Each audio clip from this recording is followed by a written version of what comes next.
J'ai l'impression de voir je suis, mais c'est encore l'organisme qui perçoit là, non? C'est intéressant ta question parce que souvent vous êtes nombreux à me dire ah, je sais que je suis, mais à la fois je ne le perçois pas tout le temps. Et en fait, il y a une erreur de perception parce qu'à ce moment-là, il y a l'idée que c'est le corps qui perçoit je suis. Il y a vraiment besoin d'aller voir à ce moment-là comment c'est en réalité. Hein, le corps, il est fait des sens. Est-ce que l'espace tranquille est perçu par les sens du corps, l'ouïe, l'odorat, la vue, le toucher? En fait, non.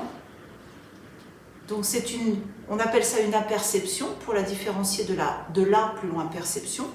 C'est-à-dire que c'est une perception en dehors des sens du corps. C'est pas le corps qui perçoit ça. Et à ce moment-là, peut-être, vous pouvez vraiment réaliser que ah mais je pensais que j'étais le corps. Mais puisque je perçois en dehors du corps, je ne suis donc pas le corps.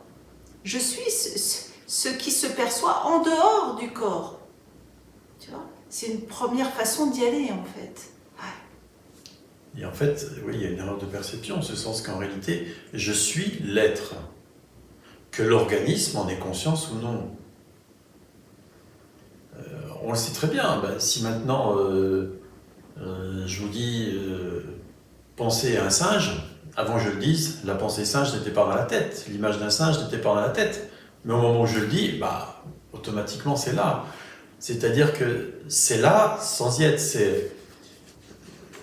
c'est conscient quelque part, l'idée du singe. Tout le monde sait qu'il y a des singes. Mais c'est pas conscientisé à l'instant T. Et c'est pareil avec l'être. L'être, lui, il est toujours là, il est toujours conscient. Lorsqu'on a fait cette expérience de méditation, c'est clair, il est tout le temps là, et tout le temps le même. Que l'organisme en ait conscience ou non. C'est-à-dire c'est conscient, et ça se sait conscience, et ce n'est pas conscientisé par l'organisme à tel ou tel instant. C'est important de faire ce renversement de perspective. On dit souvent que la non-dualité, on parle de perspective non-duelle, c'est un changement de perspective. Au lieu de croire que nous sommes cet organisme, il est réalisé que nous sommes l'être, puis il est réalisé qu'il n'est que ce qui est. C'est ça en fait. Hein.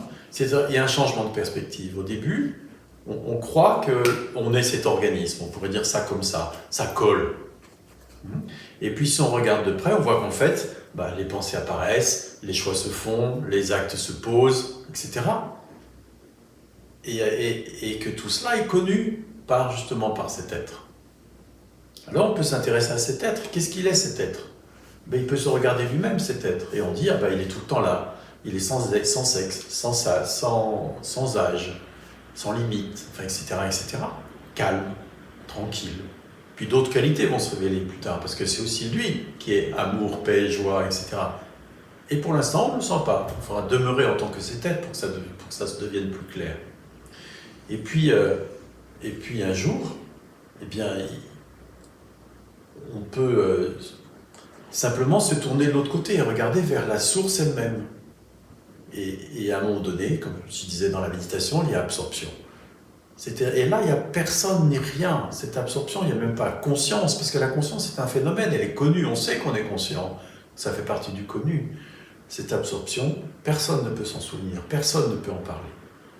Il y a retournement. Et à ce moment-là, en tant que ce que je suis, en tant que ce qui est, il est clairement vu que et je suis et tous les phénomènes sont sans densité, non définitivement réels. Et on pourrait dire vide. Tout paraît vide. Puis, il y a apparemment, parce que ça a toujours été comme ça, réunion. C'est-à-dire que, en réalité, le monde est fondu, les phénomènes sont fondus en ce qui est, en tant que ce qui est. Et il n'est que cela. Il n'est que cela.